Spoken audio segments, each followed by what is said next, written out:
So you might disagree, but I'm more convinced than ever before that Sabine Wren is not Force sensitive. Instead, Ahsoka is training her just as a master and apprentice because she's short on numbers with the upcoming villains in this show.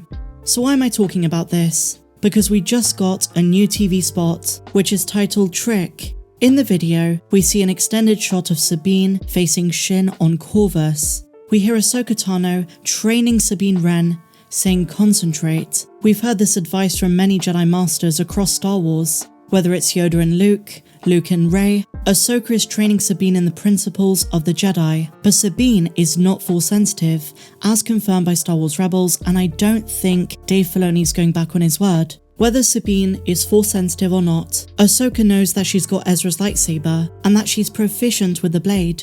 She beat Gar Saxon, she's used it a few times, she was trained by Kanan Jarrus. And the training sequence in this teaser trailer, this TV spot, whatever you want to call it, is reminiscent when she's training with Ezra Bridger with the sticks. It's a similar sequence and her Yang is watching them. She's wearing a mask, kind of reminiscent of the one Kanan wore. Now you might say, she's Force sensitive, because how would she know to feel what's around her, as Ahsoka literally says in this trailer? Could this just be an instincts thing, or are they going to do the levels of Force sensitivity through midichlorians, like a low midichlorian count, or is it going to be like The Last Jedi, where anyone can have the Force? Well, my dear friends, I'm just being presumptuous, but I think Ahsoka's just training her in martial arts. I don't think there's a Force connection there, despite Ahsoka being a Force sensitive. Because if she was, then this brings up a dilemma with Mando Season 2. Why didn't Ahsoka train Grogu? We know it was because of the attachments thing. She brings up the fact that she's seen this happen to the best of us, referencing Anakin, and how his emotional attachments led him down the path to the dark side. Grogu was too attached to Mando. But you could argue Sabine is attached to Ezra. That's right, this is something we don't consider. And no, I don't necessarily mean this romantically, she just really misses her friend. She's watching his holographic message, and he's become a big part of her. But what if Sabine is emotionally attached to Ezra Bridger, to the point where if she was Force sensitive, this would be really bad news if she continued her training, because Jedi, at least according to the Jedi Code, is about removing oneself from attachment, jealousy, greed, and fear of loss. But then you might say, well, Ahsoka's not a typical Jedi, is she? She left the Order years ago, and she doesn't like the label. So in this way, she might be training Sabine if Sabine is Force sensitive in a different type of Jedi way. But my prediction is that Sabine is just being trained in martial arts by Ahsoka, simply because there are a lot of enemies and Ahsoka needs someone on her side who can use a lightsaber, and that is Sabine Wren. But look, I can't see Dave Filoni doing a 180 on Sabine's character. Although some Rebels fans say there were hints throughout the Rebels series that she might have the Force, but it was made crystal clear by Dave Filoni through Kanan Jarrus, Freddie Prinze Jr., that Sabine is not Force sensitive. She doesn't have the Force. And when it comes to Sabine's character, I'm dying to know, what happened to her family? Did they die in the Purge of Mandalore? Are they still alive? And I just want to say, before we carry on with the trailer breakdown, the Kainer Brothers music is fantastic. I can't wait to hear all the variations of Ahsoka's theme and what they do with this series. We're so close now, just 11.5 days.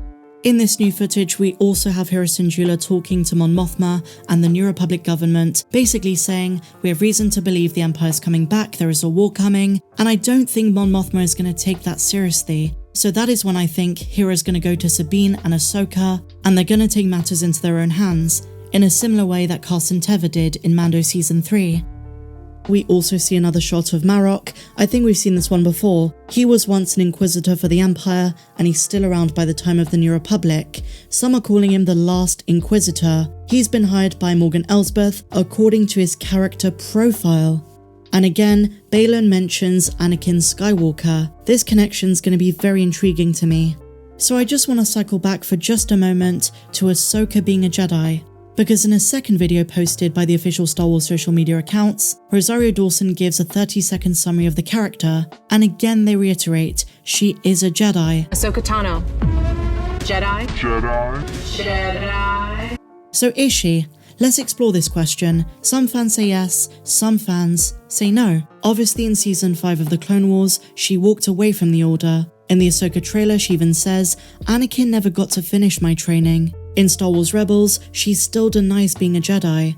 She doesn't like being called one, And yet, the episode she features in The Mandalorian Season 2 is titled The Jedi. And in the promos for the Disney Plus show, the TV spots, the trailers, etc., they also call her a Jedi. So what's the truth? Is she going to return to being a Jedi? There seems to be contradiction there, and fans don't even agree on this. She might not be a part of the Jedi Order anymore, she may have walked away, but she is still a Jedi in her actions. And there are those that say she's not a Jedi but something else entirely. A manifestation of the daughter, she is above categorizations of Force wielders.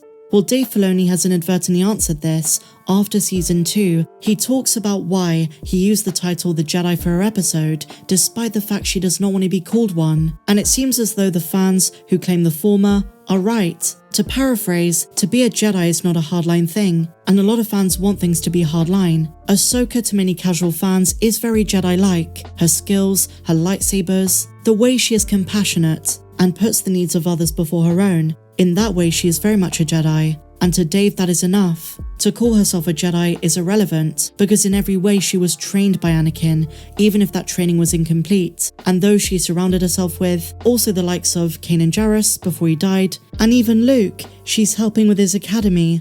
So I do think she's gone back to, in some ways, refinding her identity as a Jedi. And as I mentioned, Rosario Dawson has said it, Dave Filoni has said it, the trailers are showing it, and now she's training Sabine, even if Sabine is not Force sensitive. In so many ways, Ahsoka is Jedi-like, or Jedi-adjacent. She may have walked away from the Order, but you could argue in most ways, she is still a Jedi. And I don't like the term Grey Jedi. Even George Lucas didn't like that. I know they're introducing the concept of Dark Jedi back into canon, but when it comes to Grey Jedi, when you're talking about someone like Ahsoka, I don't think the label fits. Dave Filoni, in speaking with Vanity Fair, said this: "It's undeniable that she's trained by the Jedi. She had the influence of Plo Koon, of Anakin, of Obi-Wan. She surrounded herself with the ways of the Jedi." He says, "I think to most observers, she is very Jedi to them. I would argue in some ways, by being so selfless and rejecting a lot of paths that would have given her more power. She's more Jedi than even some characters who are Jedi, or who claim to be Jedi." And this, I think, is the answer. It's difficult to know what's going on in Ahsoka's head, but the way we understand what it means to be a Jedi, Ahsoka still fits the glove. But this is something I think the Ahsoka show has the chance to answer concretely, or at least give us an indication of where she's at, where her own place in the Force lies. What do you guys think? Let me know down below. If you enjoyed it, please be sure to give me a big fat thumbs up, subscribe if you're new, let me know your thoughts in the comments down below, and I'll see you in the next video. May the Force be with you, always.